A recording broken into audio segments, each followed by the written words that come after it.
Kaya yung speaker, kung hindi ka malapit sa speaker, hanggang sweldo ka lang. I'd like the Filipino people to listen to me very, very intensely, not even carefully. Matagal na itong haka-haka ninyo ng korupsyon sa Congress. Alam mo, hindi lahat sa Congress corrupt. Ganito kasi yan, ang congressman may sweldo. Kagaya ng ordinary na worker.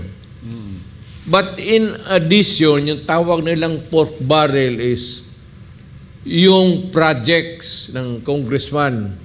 This called is may mga epal nga tawag. Magagnong ba? Dito, this is a project of which we never did in the entire, wala kang makita. This is a project of Rodrigo Duterte. It is always, this is a project of the city of Davao. Tignan mo yan sa textbook, yung Facebook. Magpadala ka ako nung sa Tacloban noon. The day after, nauna na ako kasi naawa. Bakit? Late, taga roon, doon ako pinanganak eh. That's why nag-mobilize ako ng mga 5 truck. Sa awa ng Diyos noon, kakabili ko lang ng bagong truck. So, pinuno ko ng goods. Nagkaraban ng, tapos nauna ako, nag-aeroplano ako.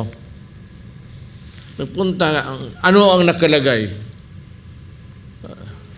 Help from the people of Davao City. Ano nalagay help of Rodrigo Duterte? Hindi ko pera yan eh. Yung project mo, hindi man yung this is a project of... So mali yung mayor, ilagay ang pangalan mo. Hindi naman sa pera mo yun eh, di ba? You know, pag ano ka, lagay mo lang dyan. If the people will know about it, good. If they will appreciate it, good. If they are thankful for you for working, getting the money from the national government, doon yan. Kaya yung speaker, kung hindi ka malapit sa speaker, hanggang sweldo ka lang. I'd like the Filipino people to listen to me very, very intensely, not even carefully. Matagal na itong haka-haka ninyo ng korupsyon sa Congress.